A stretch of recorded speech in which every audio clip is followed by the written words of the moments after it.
स्कंद पुराणांतर्गत मार्गशीर्ष मास महात्म्य। भगवान के पूजन में घंटानाद, चंदन, पुष्प, तुलसी दल, धूप और दीप का महात्म्य। श्री विष्णु भगवान कहते हैं कि घंटा सर्ववाद्यमयी है, वह मुझे सर्वदा प्रिय है। मेरी पूजा के समय उसे बजाने से मनुष्य 100 कोटि यज्ञों का फल प्राप्त करता है। घंटानाद सदा ही करने योग्य है।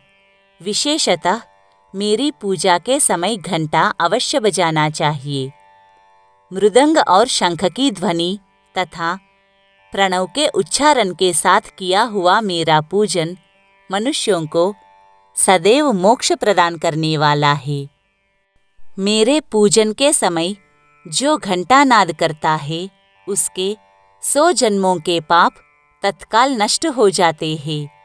जो मनुष्य गरुड़ की पीठ पर लक्ष्मी के साथ बैठे हुए मुझ शंख, चक्र, गदा और पद्मधारी विष्णु की पूजा करते हैं, वे मेरे धाम को प्राप्त होते हैं। मेरे समीप गीत, कीर्तन और नृत्य करके मनुष्य अपने पितरों का उद्धार करता है।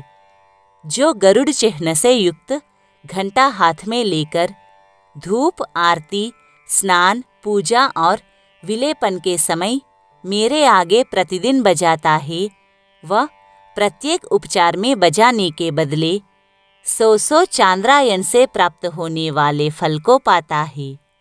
जो मनुष्य तुलसी काष्ठ का घिसा हुआ चंदन मुझे अर्पण करता है, उसके 100 जन्मों के समस्त पातकों को मैं भस्म कर देता हूँ। जो कलियुग के मार्गशीर्ष मास में मुझे तुलसी काष्ठ का चंदन देते हैं, वे निश्चय ही कृतार्थ हो जाते हैं। जो शंख में चंदन रखकर मार्गशीर्ष मास में मेरे अंगों में लगाता है, उसके ऊपर मैं विशेष प्रेम करता हूँ। जो अगहन में तुलसी दल और आंवलों से भक्तिपूर्वक मेरी सेवा करता है, वह मनोवांछित फल को पाता है।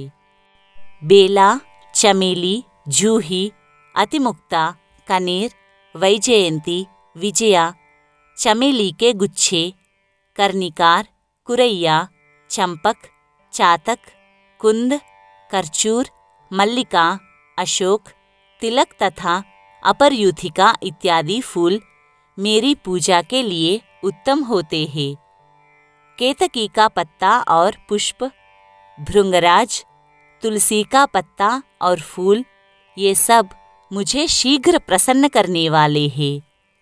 लाल, नील और सफ़ेद कमल मार्गशीर्ष मास में मुझे अत्यंत प्रिय है।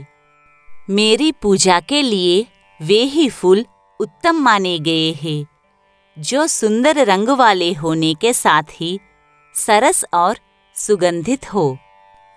बिल्वपत्र, शमी पत्र, भृंगराज पत्र और आमलकी पत्र, ये मेरे पूजन के लिए शुभ है। वन अथवा पर्वत में उत्पन्न होने वाले फूल और पत्र यदि तुरंत के तोड़े हुए, छिद्र रहित और कीटवर्जित हो तो उन्हें जल से धोकर उनके द्वारा मेरी पूजा करनी चाहिए। बगीचे में खिलने वाले फूलों से भी मेरी पूजा की जा सकती है। जिन वृक्षों के फूल मेरी पूजा के लिए उत्तम माने गए हैं, उनके पत्ते भी उत्तम हैं। फूलों और पत्तों के अभाव में उनके फल भी चढ़ाए जा सकते हैं। इन पत्तों, फलों और फूलों से जो अगहन में मेरी पूजा करता है, उस पर प्रसन्न होकर मैं अपनी भक्ति देता हूँ। जो मनुष्य तुलसी की मंजरियों से मेरी पूजा करता है, वह मोक्ष का भागी होता है। जो मनुष्य तुलसी का पौधा लगाकर उसके पत्तों से मेरी पूजा करता है, वह मेरे निवास स्थान श्वेतद्वीप में आनंद का अनुभव करता है। जो तुलसी दल से प्रतिदिन मुझ लक्ष्मीपति की पूजा करता है, उसके महापातक भी नष्ट हो जाते हैं। फिर उपपातकों की तो बात ही क्या है। बासी फूल और बासी जल पूजा के लिए वर्जित है, परंतु तुलसी दल और गंगा जल बासी होने पर भी वर्जित नहीं है।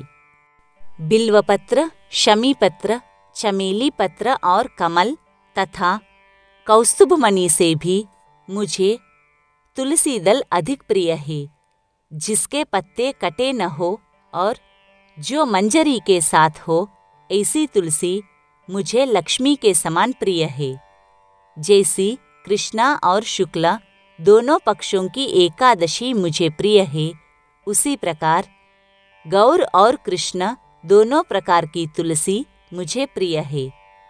कौस्तुभ आदि असंख्य रत्न तभी तक गरजते हैं जब तक कि श्यामा तुलसी की श्याम मंजरी नहीं मिलती है। जो मनुष्य मेरी पूजा के लिए मांगने वालों को तुलसी दल देते हैं तथा अन्य भक्तों को भी तुलसी दल अर्पण करते हैं, वे मेरे अविनाशी धाम को जाते हैं।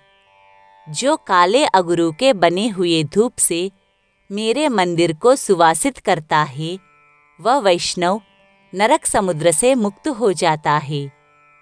गुग्गल में भैंस का घी और शक्कर मिलाकर जो मुझे धूप देता है, उसकी अभिलाषा को मैं पूर्ण करता हूँ। अगरू का धूप देह और गेह दोनों को पवित्र करता है। राल का बना हुआ धूप यक्षों और राक्षसों का नाश करता है। चमेली का फूल, इलायची, गुग्गल, हर्रे, कूट, राल, गुड़, छड़छरीला और वज्रनखी नामक गंध द्रव्य, इनके साथ धूप का संयोग होने से इन सब को दशांग धूप कहते हैं।